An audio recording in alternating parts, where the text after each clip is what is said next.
Welcome back, everyone. Good to see you all.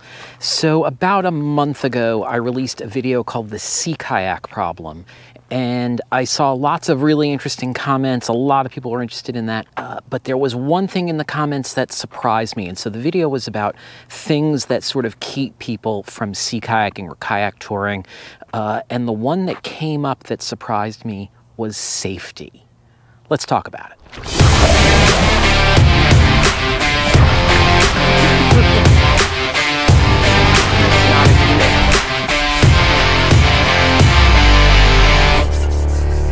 So, as I said, I was surprised by the safety aspect as a thing that kept people from kayak touring or sea kayaking. I use those terms kind of interchangeably. I saw a lot of similar things that I expected. So I expected people to have the holdback be cost. I expected people to have the holdback be transportation and storage of the boat. Those are the things that I expected, and those I saw a lot of. But there were a number of comments that people were like, it's just too dangerous for me to really push it, and or mixed with, I don't have people to paddle with. And that surprised me because when I think of safety in terms of kayaking, I think of this.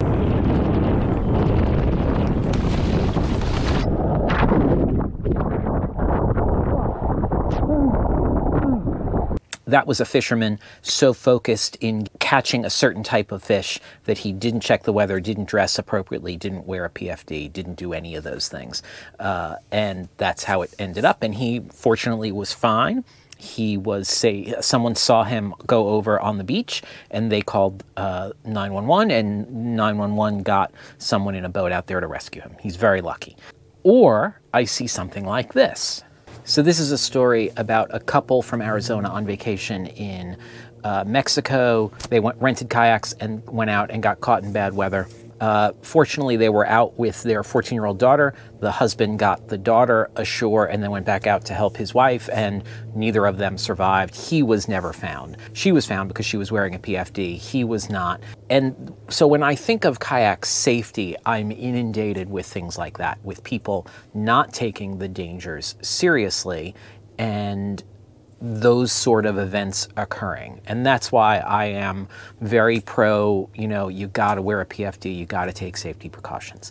But what surprised me was the other aspect, that people find that concern paralyzing, which hadn't occurred to me, because while I view the dangers of sea kayaking, I do a lot of things that other people would consider probably dangerous in retrospect, but I don't view it as that deadly, which is completely unfair because I've been doing this for 20 plus years and I have chosen to paddle in bad weather, and I paddle alone all the time because I've built skills over decades assessing and managing that risk. And so it got me thinking about things, and I wanted to just point out a few things sort of about risk management in a water environment. Before I get started with this, I just want to say I can't teach you risk management via a video. It's something that I learned over a long period of time working with Knowles as a student and then as an instructor and then building experience. And risk is taught in the process. When I'm teaching students, we talk about risk and we hopefully get exposed to some things that are a little bit more risky, but I can't really teach risk just straight through a video, but I can give you some guidelines. So let's do that. Okay, so the first thing is there is always risk. You can't prepare for every possible situation, but you can build a safety framework to minimize that risk. You can be aware of the weather. You can wear a PFD and have an array of signaling devices and things like that. You can leave a float plan or just tell someone where you're going. These are very quick, very basic things that you can do. But there is always going to be risk. And according to statistics, more people get into trouble on benign days like this than days when there's bad weather. Risk exists on a spectrum, from extremely risky to not risky at all. It's your perception of that risk that changes over time. What one person finds risky, another person might not. And I see that all the time when I'm paddling with people. I actually feel like I have a pretty low threshold for risk. I am a wimp. I don't play in surf. I deal with surf when I have to on trips, but I am not like going out to the beach with my boat in search of surf. That's just not sort of how I roll. I am careful in terms of what I do and my sort of spectrum of risk management, but I am way more cautious when I'm dealing with students. Risk assessment is a skill that is learned over time with guidance. As I said, I learned risk assessment first as a student with Knowles and then as I was working for Knowles. But even today, when I'm paddling with other experienced paddlers, I look at the way they do things, I think about how they're assessing risk. And in the back of my head, I'm like, are they thinking about what I'm thinking about right now? And I may ask some leading question. So the trip I just did at Cape Lookout, I was with a handful of other paddlers who were really leading the trip. And I was constantly sort of watching their decision making in managing risk. And we had a lot of sort of fluid things going on in terms of weather, which dramatically affected that trip. And so I was very curious as to sort of how they would manage it. The first morning, we had a group meeting when the weather had turned, and we talked sort of about what our goals were. And I said that my goal was for people to be honest with themselves and each other as to their comfort with the risk. I think a lot of people in group settings in particular tend to be like, no, this is fine. But then later they'll be like, no, that was totally making me nervous. And I've experienced that on trips of my own. We just finished a very big crossing, and it was really windy and it was really terrifying. Even though he kept saying, woo, like a roller coaster, the waves are so fun. Yeah, I was absolutely terrified. You can overthink the dangers and the risk, and it can be paralyzing. And this is where this sort of gets gray and murky and hard to manage. I look at the environment and think about what are my risk factors here? What's my level of comfort here? And sometimes I say, nope, you know what? I'm not getting on the water. But decision analysis paralysis is a real thing.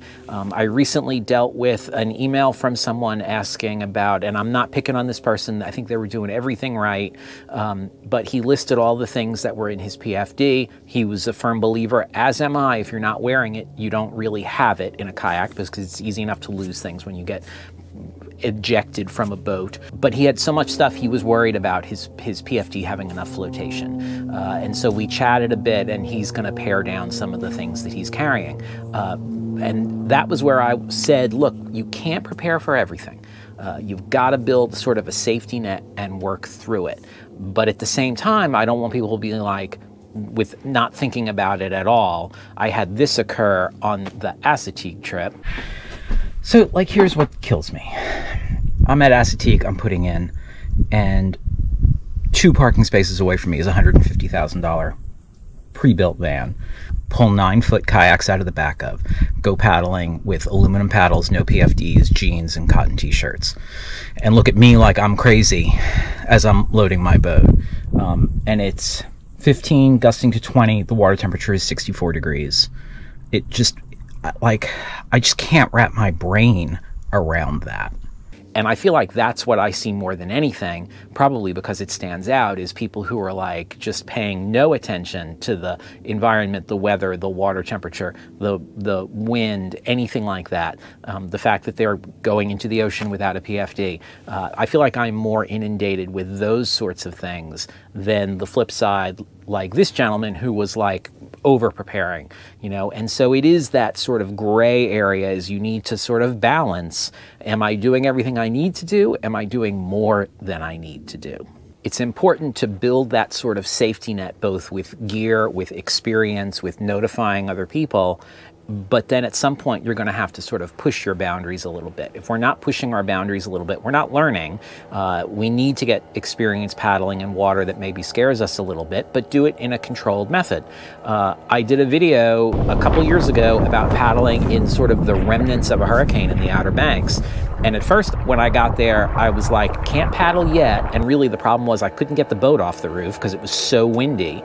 I waited a couple hours, the wind died down a little bit, it was still gusting to 30, I wanted that experience level, but I put myself in a spot on the water where if I had a problem, wind was going to push me ashore, and I had my PLB, and I was never more than a couple miles from the van, and I had layers on. I also, on that, had a rudder problem, which I didn't realize until the end, which made it way more challenging. So you've got to push those limits just a little bit with that safety net still in place so that we're learning and we're growing. Which brings us to, if you're not being exposed to risk, you're not building skills. I think about where I was in terms of managing risk on my NOLS instructor course in 2006 and where I am now, and I think about the things that concerned me, and it's just experience, right? And we've got to build that experience. The trick is to build that experience without something biting you in the ass, or if it does, biting you in the ass in a way that is then manageable, what becomes what we call type 2 fun, right? So it wasn't fun while it happened, but it was fun talking about. Those are really the things that we learn from, is bad weather or miscalculating a tide or something like that, where it ends up being a lot of work, but hopefully the risk is still manageable. So it's a weird sort of balancing act, and it's a great sort of place or reason for there to be instruction, is you'll pick up those skills from instructors. So you've got to build those skills by being exposed to risk. You can't completely shelter yourself. Just like you can't prepare for everything, you've got to be exposed to some things. Okay, so that's my 2 cents on risk and managing risk in boats and in environments, and looking at the environment right now. Not a whole lot of risk here. Water's probably pretty cold, so I would probably still be in a dry suit, but it's a beautiful day for paddle. Let's go. There was about 10 seconds where I thought legitimately I could die. I couldn't catch my breath. The water was frigid.